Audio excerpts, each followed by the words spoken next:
This week on Channel 8 News, we'll take a look at alternative spring break, student employees, Black History Month, and more. Channel 8 News starts right now.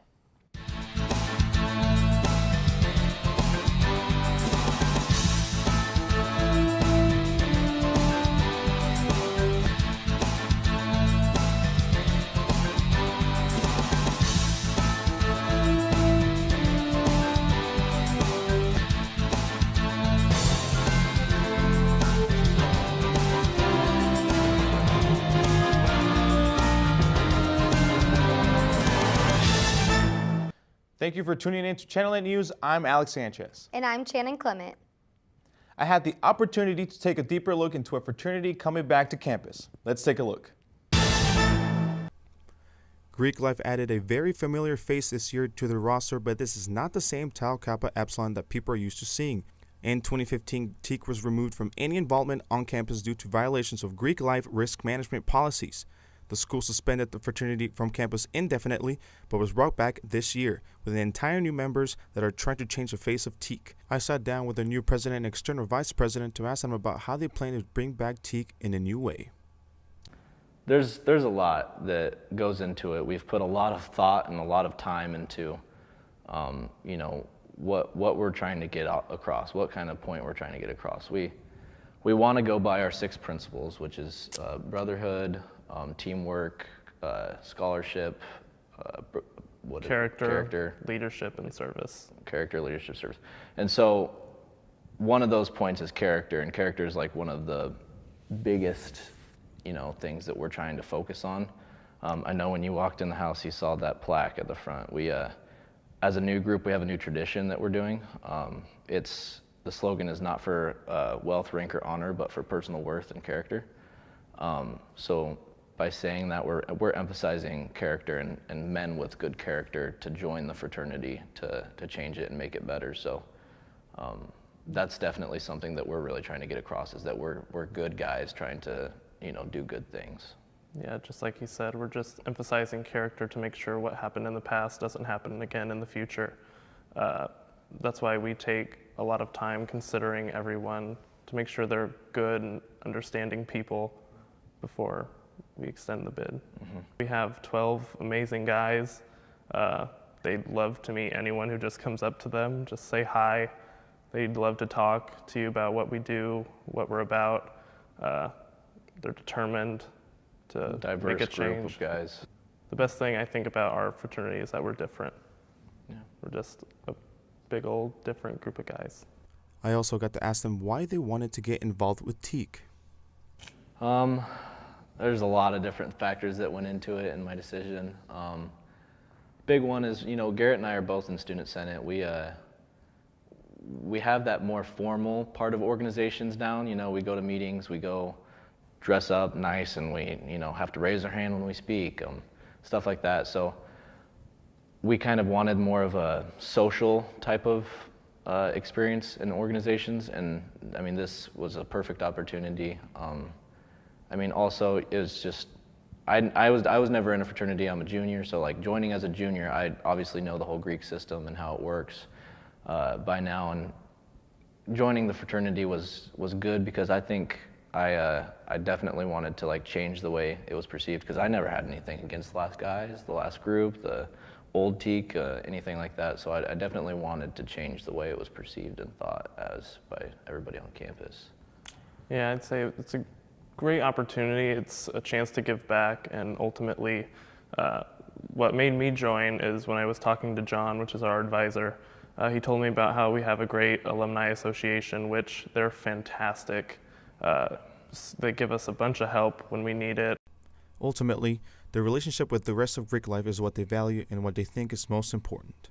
The sororities and fraternities have all reached out to us. They've been very kind and warming, extending that helping hand for us, and I'm just excited to extend on those relationships with them as we go, and hopefully to continue them in the future.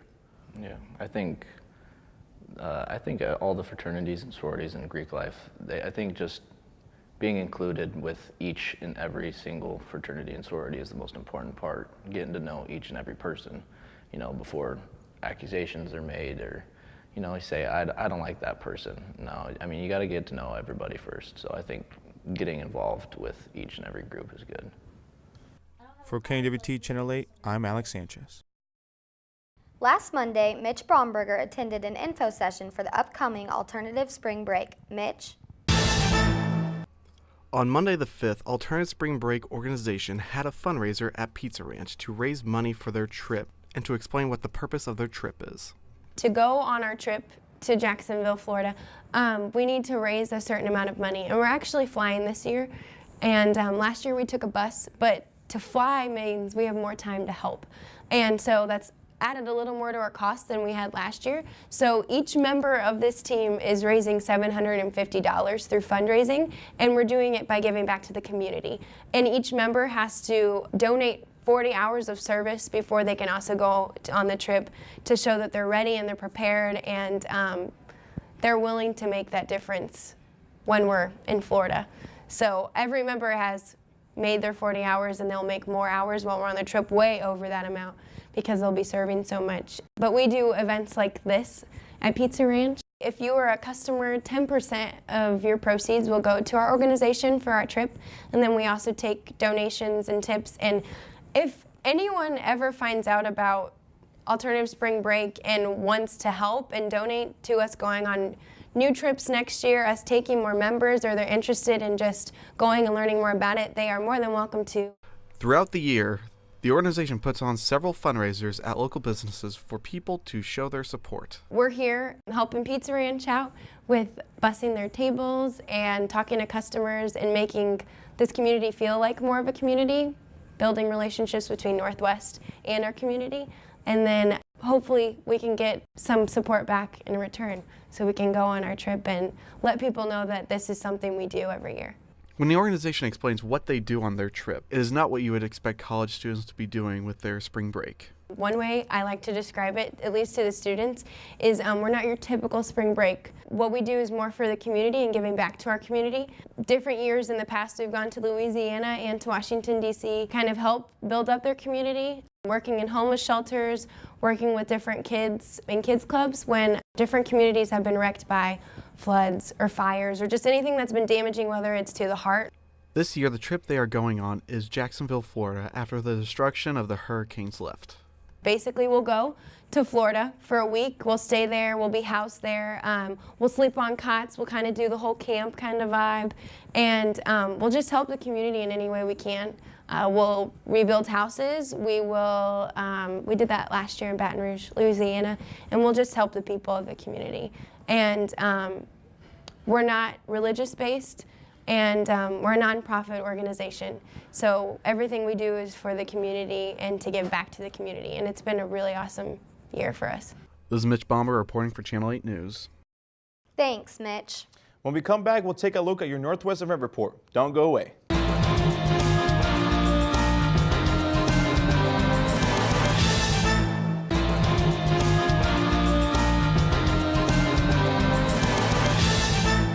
Welcome back to Channel 8 News. I'm Alex Sanchez. And I'm Channing Clement. This is your Northwest Event Report. On Tuesday, February 13th from 8 a.m. to 5 p.m. in the station center room, Wellness Services is offering Respond. This is a program designed to assist students, faculty, and staff in identifying students with mental health concerns. Content includes a brief overview of mental health problems on college campuses, discussions about stigma and culture, and an overview of signs associated with mental health problems. On Wednesday, February 14th, voting for homecoming royalty begins. All undergraduate Northwest students with a 2.75 GPA are eligible to become nominated. The forms are located on the Bearcat link under the homecoming page. Once nominated, the homecoming executive board will email the nominees to fill out an application. On Wednesday, February 14th from 2:30 to 4 p.m. in the Library Lounge Room 108, join students, faculty, and staff from across campus in an informal setting to actively engage and interact with each other for an International Coffee Hour. On Thursday, February 15th from 7 to 9 p.m. in the Union Living Room, all students, faculty, and staff are invited to perform at an open mic night. Instruments, vocalists, readings, poetry, and more are encouraged. Contact Mike Maddock at 660-562-1348 or maddock@northwestmissouri.edu to sign up or sign up when you arrive. Priority will be given to performers who sign up prior to the event. All are welcome to come and listen. Snacks will be provided. On Thursday, February 15th at 7:30 p.m. in the Mary Lynn Auditorium in the Ron Houston Center, Dr. Temple Grannon will be speaking. She is a professor of animal science at Colorado State University who has established herself as a pioneer and globally recognized authority for improving the welfare and handling of farm animals. The lecture is free and open to the public. On Friday, February 16th from 3 to 4 p.m. in the Union First Ladies Dining Room, another installment of Bearcats Through Thick and Thin takes place. This is a time when students, faculty, and staff may come together to receive guidance and support with issues such as stress, grief, or loss. On Friday, February 16th at 7 p.m. in the Union Boardroom, join the Office of Diversity, Equity, and Inclusion to watch Black Panther and engage in a discussion after the movie. This event is part of Black History Month. On Saturday, February 17th at 8 a.m., the Northwest Missouri State University chapter is proud to host junior high and middle school solo and small ensemble festivals every year. Students are given 7 minutes in which they perform a piece and are given a short clinic from one of the judges. Afterwards, all participants receive a rating and a certificate of participation. On Saturday, February 17th at 6 p.m. in the Union Ballroom, the Minority Men's Organization hosts its annual Tribute to the Ladies, which is a night of dinner and entertainment. The event is free for women and $10 for men. That's all we have for your Northwest Event Report. When we come back, we'll take a look at some more recent news and events. Stay tuned.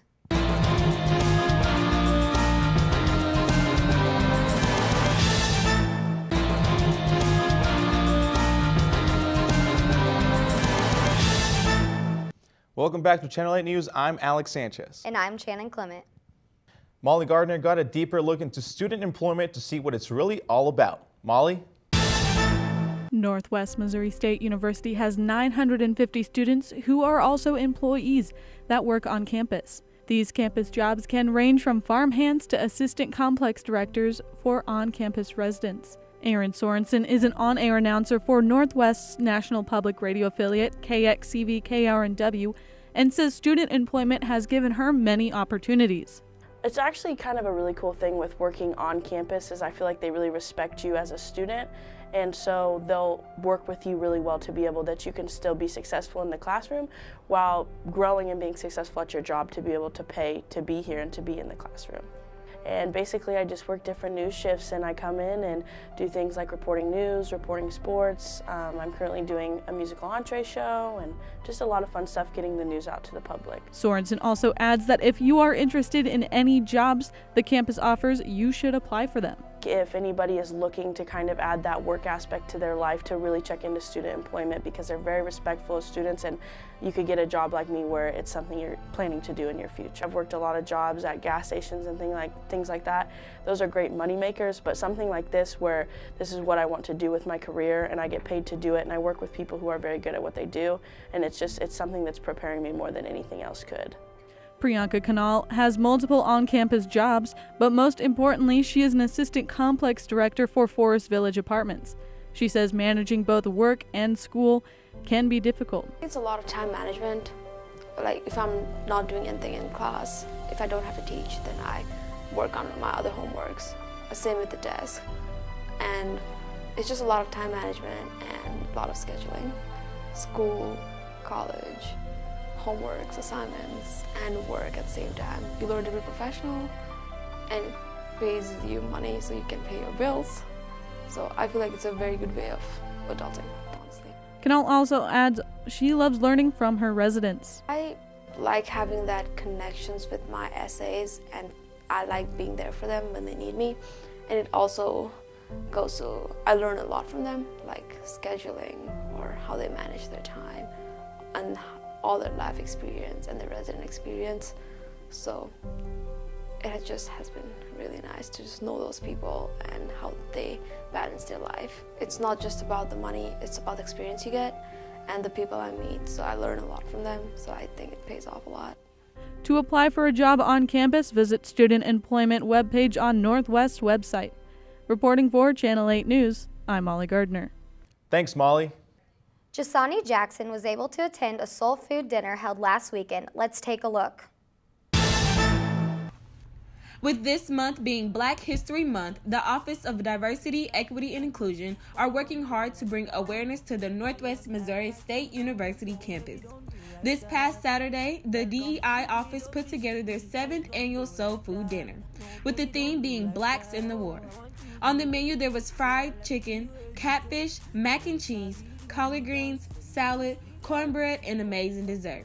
I came to this event because I heard it was good last year. I heard they had a good speaker last year. I want to learn a little bit more about the Tuskegee Airmen, and and I think that everybody should get a chance to come to these events. Diversity events especially, because I feel like this time it was about soul food. I feel like whoever you are, if you're African American, if you're Caucasian, if you're Mexican or any other ethnicity or race, I feel like you should go out and try new things and learn more about other people, rather than just sticking to what you know.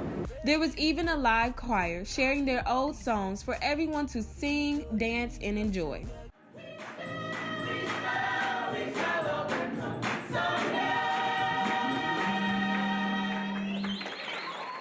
So here today, why I came to the Soul Food Dinner was 1, to eat, of course, but 2, to support the DEI and all the events they've been putting on for Black History Month. And lately, the events the DEI has been putting on have been very informative, so that's why I came. With members of the original Tuskegee Airmen being the keynote speaker and honored guests who attended was able to get a view that they may not have heard from before. And I can't tell you about all the other former airmen who returned home and added to the community. My name is Juwan Anderson. I'm a student here at Northwest.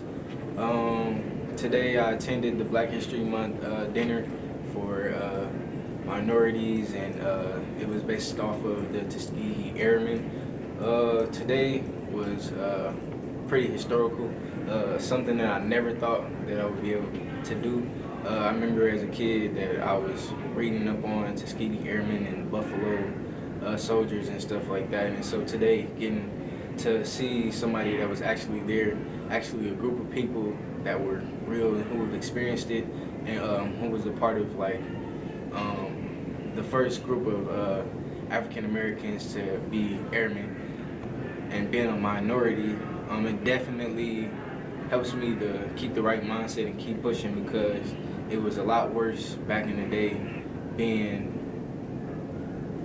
so to speak, some of the first African Americans in the Army, where it was still segregated, and having to deal with a lot of racism and stuff like that. I definitely learned what kind of courage it took for those people to do the things that they did back in the day, and it helped me to figure out some of the things that I want to do, and gave me some of the confidence to continue to do what I'm doing here and to focus on some of the goals that I have in the future. With more upcoming events for Black History Month, contact the Office of Diversity, Equity, and Inclusion for more information. Thanks, Jasani. When we come back, we'll take a look at some national news. Don't go away.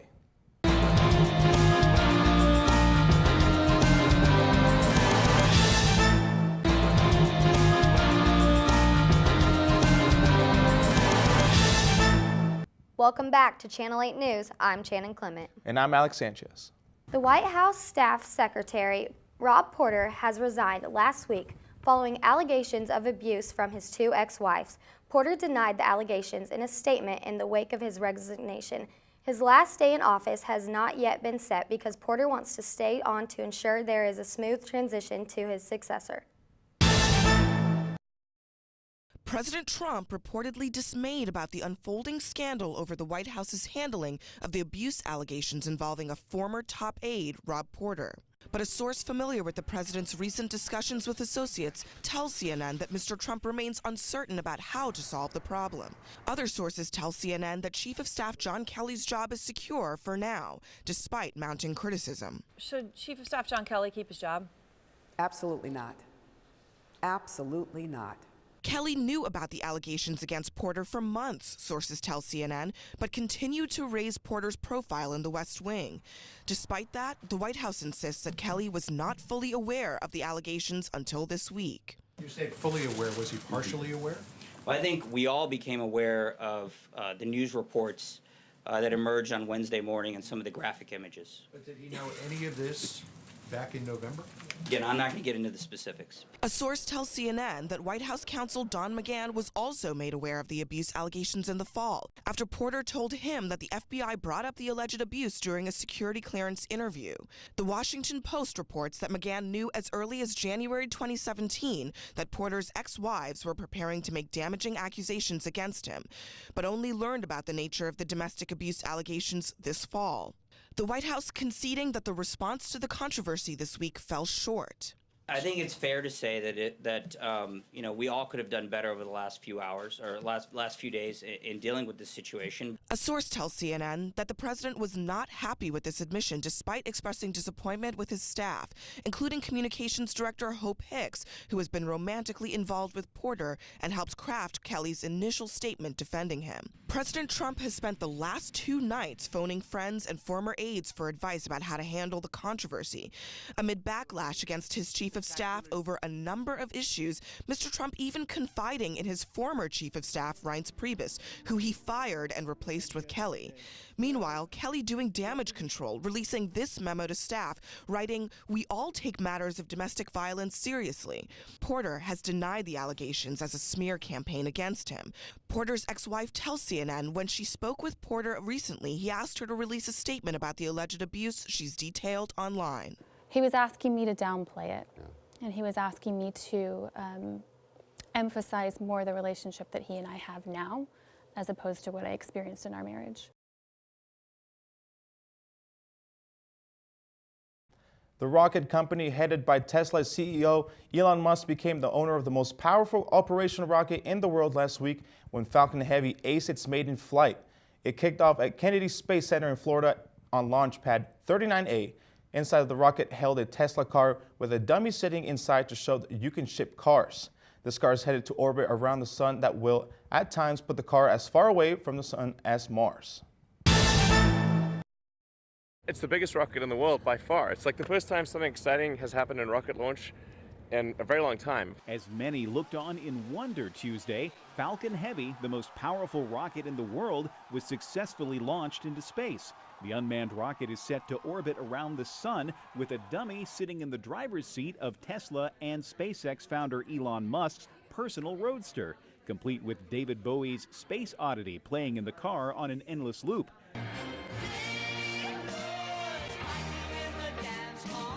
The moment capped off months of anticipation for Musk's company, SpaceX.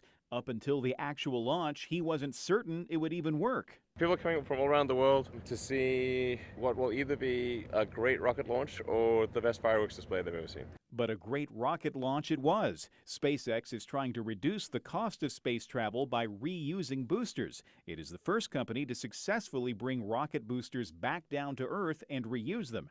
2 of Falcon Heavy's boosters came back to Earth and landed on the Kennedy Space Center landing pad. The 3rd booster missed its mark on a drone ship. I'm Andy Rose reporting. Apple may take another step to address the backlash over its decision to slow down older iPhones. The tech company apologized to customers in December for using a software update to slow the performance of older iPhone models. It also dropped the price of replacement batteries for the iPhone 6 and later models from $79 to $29. Apple has said the goal of the slowdown was to smooth out peak power demands and prevent older iPhones from sudden shutdowns as their lithium-ion batteries degrade. But it resulted in disappointing performance for users. Hopefully in the next few weeks, we will see what Apple does to resolve these problems. Pope Emeritus Benedict XVI says he is on a pilgrimage towards home. In a rare public letter published in an Italian newspaper, the brief note in Italian apparently came after the paper asked the Pope for a response to readers who was wondering how he was. The 90-year-old former pontiff had been living quietly at the Vatican since his surprise resignation as Pope in 2013. One part of his letter read, "I can only say that in the slow waning of my physical forces, inwardly I am on a pilgrimage towards home. It's a great grace for me to be surrounded on the last part of the road, sometimes a bit tiring, but such love and goodness that I could never have imagined." Well, that's all the time we have for this week. For more information on stories that matter to you, like us on Facebook at /KNWT8 or follow us on Twitter at KNWT8 News. Northwest Sessions is up next. From all of us at Channel 8 News, I'm Shannon Clement. And I'm Alex Sanchez. Have a good night.